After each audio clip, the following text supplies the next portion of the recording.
Ladies and gentlemen, we've all been there, haven't we? That moment when you think things are going well, only to find out that someone you care about has pulled away. You start to wonder, why hasn't he reached out? Why hasn't he contacted me? Even if he's feeling down, it's easy to get lost in those questions and let the negative emotions take over. But let me tell you something. There's more going on beneath the surface than you may realize. Let's uncover the truth and empower ourselves to understand why things happen the way they do. When someone pulls away or stops contacting you, it's easy to feel like it's a direct reflection of you. You might start asking yourself, what did I do wrong? Why is he distancing himself? But here's the truth that can help shift your perspective. People's actions, especially in emotionally charged situations, are rarely about you. More often, they're about what's going on inside of them. The first thing to understand is that when someone is disheartened or going through a tough time, their behavior is heavily influenced by their own internal struggles. It's common to assume that someone's silence means you're not important to them or that you've somehow caused their withdrawal. However, this kind of thinking can distort reality. The person's decision to distance themselves is more likely a response to their own emotions and mental state rather than a judgment of you. Take a moment to reflect on how you handle your own emotional challenges. When you're feeling stressed, overwhelmed, or disheartened, how do you act? Do you turn to others for help, or do you retreat and try to figure things out on your own? For many people, the instinct when feeling low is to turn inward. They may need time alone to process their emotions, regain composure, or simply figure out how to cope with their circumstances. The same applies to the person in question. Their silence doesn't necessarily mean they don't care about you. It may simply be their way of dealing with their emotions. This behavior can also be rooted in their own past experiences and emotional patterns. Some people have been conditioned to handle pain or disappointment by withdrawing from others. They may not have learned how to communicate effectively when they're upset, and reaching out may feel like something they're just not capable of in that moment. For them, silence is a coping mechanism, a way to maintain control over a situation they feel they can't handle emotionally at the time. Another aspect to consider is the complexity of human relationships. It's easy to fall into the trap of thinking that if someone cares for you, they will always be available to reach out, especially when they're feeling low. But the reality is that relationships, whether romantic, platonic, or familial, are not always straightforward. Emotions are complex, and people don't always act in ways that align with our expectations. In fact, when someone pulls away, it could be because they care so much that they don't want to burden you with their struggles. They might be protecting you from the pain they're experiencing, thinking that by not contacting you, they are somehow doing what's best for both of you. It's important to recognize that their behavior may be less about rejecting you and more about their struggle to manage their own emotions. The idea that someone's silence is a direct reflection of your worth is a harmful misconception that often leads to unnecessary self-doubt. What truly matters is understanding that people's actions are a mirror to their own struggles, not a measure of your value or importance. In short, when someone distances themselves, it's a signal of what's happening inside them, not a commentary on you. Their lack of contact doesn't diminish your worth or invalidate your importance. It's a reflection of their internal world. And understanding that can help you avoid taking their silence personally. When someone is disheartened, one of the most natural responses is to retreat and process emotions in solitude. It's easy to assume that when a person pulls away, they've lost interest or they're intentionally shutting you out. However, this reaction is often a way for them to manage their internal turmoil. People handle emotional pain differently, and for some, the act of withdrawing is a necessary step in order to process what they're going through. When someone is disheartened, they may find it difficult to face others, particularly when they feel overwhelmed or vulnerable. Think about how you personally react when you're feeling low or stressed. Do you tend to seek support, or do you find it more natural to isolate yourself and sort through your thoughts on your own? For many individuals, solitude is a way to regain clarity, find some peace, and start to make sense of their feelings. This is not about avoiding others or shutting them out intentionally. It's about creating space to heal and regain emotional stability. When someone is disheartened, their internal struggles can feel so intense that they don't know how to reach out to others without burdening them or making themselves appear weak. This kind of emotional retreat can sometimes be misunderstood. The person who's retreating may actually need time alone to understand their feelings and restore some balance. The process of self-reflection allows them to sift through their emotions without the pressure of explaining themselves or interacting with others while they're in a vulnerable state. It can be extremely difficult to be emotionally open when someone is not yet ready to confront their own feelings. If they're dealing with disappointment, sadness, or frustration, they may need time to reconcile these emotions internally before they can share them with others. What's important to note here is that this behavior is not a reflection of how they feel about you. When someone is retreating emotionally, they are not necessarily trying to distance themselves from the people they care about. They're simply attempting to deal with their own emotions in the way that feels safest for them. In fact, many people who experience emotional distress and isolation feel that being around others can make the situation worse, not better. They don't want to be a source of worry, nor do they want to spread negativity. There's also the aspect of wanting to avoid being a burden. Often when someone is disheartened, they feel as though their pain is something others shouldn't have to deal with. In these moments, they may avoid reaching out because they don't want to place their emotional weight onto someone else. They might feel that it's unfair to bring someone else into their distress, which leads them to close themselves off and process things privately. The need for solitude in these situations doesn't mean they don't value your relationship or care about you. It simply means that in times of emotional hardship, some people need to find their own footing before they're ready to open up to others. It's not about rejecting your support. It's about giving themselves space to find peace and clarity before they can return to the people they care about in a more balanced emotional state. When someone is feeling disheartened or emotionally drained, they often struggle with the overwhelming desire not to burden others with their pain. It's a natural instinct for many people to avoid reaching out to others when they're feeling low, because they don't want to make someone else feel responsible for their emotions or troubles. This fear of burdening others can be especially strong when the person in question deeply cares about you and doesn't want to make you feel weighed down by their struggles. The idea of not wanting to burden someone comes from a place of love and concern. Often, when someone is feeling emotionally fragile, they worry about being a source of negativity or sadness for those they care about. In their minds, reaching out might seem like they are asking for help, or worse, making you feel as though you have to take on their pain. This can feel like an unfair exchange, where they don't want to impose on your time or emotional energy, particularly when you might already have your own concerns and responsibilities. Moreover, some people internalize their struggles to such an extent that they feel ashamed of their vulnerability. They may believe that by reaching out for support, they are showing weakness or failure. In a world that often values strength, independence, and self-reliance, the act of asking for help can feel like a step backward or a sign of not being together enough. The fear of being judged or misunderstood can prevent them from reaching out to others, even those they trust deeply. In these moments, they may retreat inwardly, thinking that it's better to deal with things alone rather than risk imposing their emotions on others. They might convince themselves that they can manage their pain without bothering anyone else, even though deep down, they know that talking things through could provide some relief. The act of withdrawing is not a sign of not wanting your support. Rather, it's an attempt to shield you from their own emotional burden, as they believe it's the kindest thing they can do for you.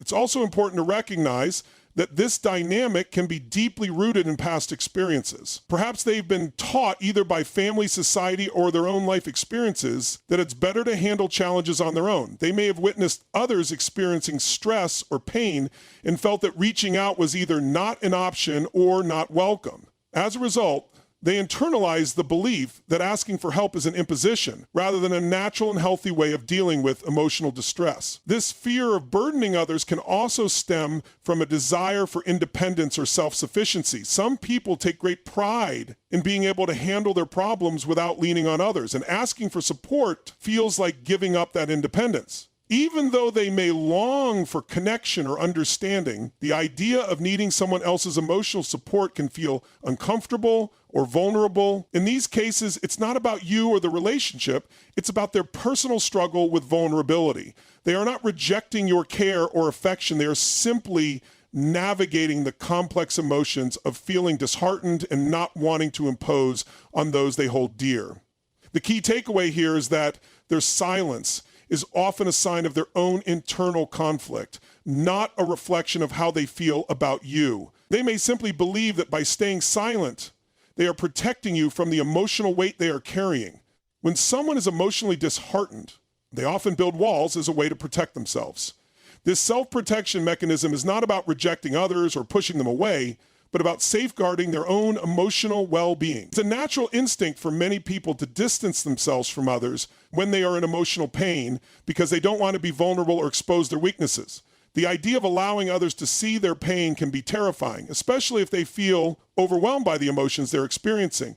These emotional walls are built out of a desire to shield themselves from further hurt or disappointment. When someone is disheartened, they may feel like they're in an emotionally fragile state, and the thought of sharing that vulnerability with someone else can seem too risky. There's often a fear that if they let others in, they'll be judged, misunderstood, or even rejected. This fear can be especially pronounced if they've been hurt before or have had negative experiences in the past where their openness led to disappointment or emotional injury. For some, building emotional walls is a way to maintain control in a situation where they feel powerless. When emotions become overwhelming, it can feel like the only way to cope is to shut down and close off from the world around them. This is a survival mechanism. By withdrawing and isolating themselves, they believe they are protecting themselves from further emotional distress. They might not have the capacity to deal with their own feelings, let alone share them with someone else. And so the walls go up, not because they don't care about the people around them, but because they are trying to protect their emotional state from being further damaged. In relationships, these walls can create a sense of distance and confusion. Those who care about them might interpret the silence or withdrawal as a rejection or lack of interest. However, the reality is often more complex. The person who is disheartened might still care deeply, but simply doesn't know how to express it. They may want to reach out, but are paralyzed by the fear of being vulnerable. They might not know how to balance their need for emotional support with their instinct to shield themselves from further emotional exposure. Emotional walls also serve as a coping mechanism to prevent feelings of dependency or weakness. Many people, especially those who have been taught to be self-reliant or have experienced situations where dependence on others led to disappointment, find it difficult to ask for help or allow others to see them at their most vulnerable. In these instances, withdrawing or creating emotional distance is seen as a way to maintain their sense of autonomy and control, even if it means facing emotional challenges alone. They may feel that by asking for help, they would be putting others in a position of responsibility or pressure, and that thought alone can lead to increased emotional isolation. In some cases, the walls people build come from past experiences of trauma, betrayal, or loss. If someone has been hurt deeply in the past, they may develop a deep-seated fear of opening up to others again. They may feel that letting someone in emotionally exposes them to the risk of being hurt again, and so they retreat into their own emotional shell. This self-protection mechanism can be difficult to overcome, especially if they haven't learned healthy ways to process their emotions or communicate their needs. Ultimately, the walls people build are not a reflection of how they feel about you. They are a reflection of their need to protect themselves from emotional pain and vulnerability. When someone is disheartened and retreats behind these emotional barriers, it's important to recognize that their actions are about their internal struggle, not about rejecting the people around them. They might still care deeply, but their fear of being hurt or judged keeps them from reaching out. In these moments, understanding and patience can be key to breaking down those walls and allowing them to find the courage to reconnect. When someone is disheartened and feeling emotionally vulnerable, one of the significant challenges they often face is the difficulty of expressing what they're going through. Many individuals struggle to communicate their feelings, particularly when they are overwhelmed by pain, confusion, or sadness. The emotions they are dealing with may feel so complex and intense that it's hard for them to articulate exactly what's happening inside. This difficulty in expressing themselves can create a barrier between them and the people they care about, leading to silence and emotional withdrawal. For many, the inability to express their emotions comes from not knowing how to put their feelings into words. Emotions are often messy, layered, and hard to categorize, especially when someone is feeling disheartened. When faced with this emotional complexity, it can feel easier to stay silent rather than risk saying the wrong thing or not being understood. In these moments, they might feel that no one will truly get it and that attempting to explain their emotional turmoil would only make things worse. The fear of not being able to convey the depth of their feelings can often make it seem like it's better to say nothing at all. This struggle to express emotions also stems from the vulnerability that comes with sharing personal pain. Opening up about how one feels can expose weaknesses, and for some people, this is a terrifying prospect. They may feel that sharing their emotional state will make them seem weak or less capable, which can be particularly difficult if they pride themselves on being strong or self-reliant. It can be challenging for them to admit that they don't have everything under control, and asking for help or sharing their hurt can feel like an admission of failure. The fear of being judged, misunderstood, or dismissed can prevent them from reaching out, even though they might desperately need someone to talk to. In addition, some people simply don't have the tools to communicate effectively when they're upset. They may not have learned healthy coping mechanisms or developed strong emotional intelligence, making it harder for them to process their feelings in a way that they can share with others. They may be so overwhelmed by what they're experiencing that they don't know where to start or how to frame their emotions in a way that makes sense to someone else. As a result, the silence is not an indication of a lack of care or desire for connection. Rather, it's a reflection of their internal struggle to figure out how to share their feelings without feeling vulnerable or inadequate. This difficulty in communication can also be exacerbated by past experiences.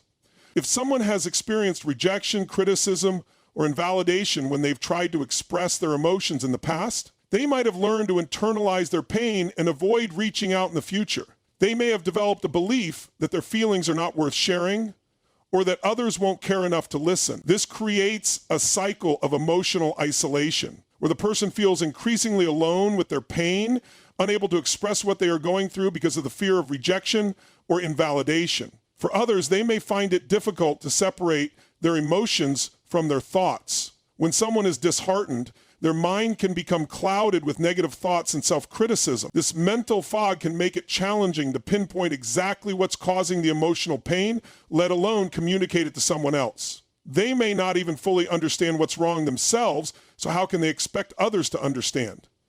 The confusion and complexity of their emotional state can create a barrier to open communication, leading to silence as a way of coping with the uncertainty. Ultimately, the silence in these situations is not a reflection of a lack of care or interest in others, but rather a manifestation of their struggle to navigate complex emotions. They may want to reach out, but the difficulty of expressing their pain makes it feel almost impossible. This internal battle is not something easily resolved, and it requires patience, empathy, and understanding from those around them. When someone is disheartened and unable to express themselves, it's crucial to recognize that their silence is not a rejection, but rather an indication of how difficult it is for them to share what they're going through. So as we reflect on why someone may not contact you, even when they are disheartened, we must recognize that their silence is not a reflection of your worth or the strength of your relationship. It's often a result of their internal battles, their own coping mechanisms, and their fears of vulnerability. It's a reminder that people are complex, and the way they respond to hardship isn't always about us, but about the way they handle their emotional struggles. Understanding this allows us to approach relationships with more compassion and patience. Rather than taking their silence personally, we can offer them the space they need while also reminding them that we are here when they are ready. In the end, it's not about forcing someone to open up or contact us, but about creating an environment of understanding where they feel safe to be themselves, whether they're in a place of vulnerability or strength. Your role is not to fix their pain, but to offer unconditional support, patience, and understanding. Trust that in time, the walls will come down, the barriers will weaken, and when they are ready, they will reach out. And when they do, you'll be there, stronger, wiser, and more compassionate than ever before.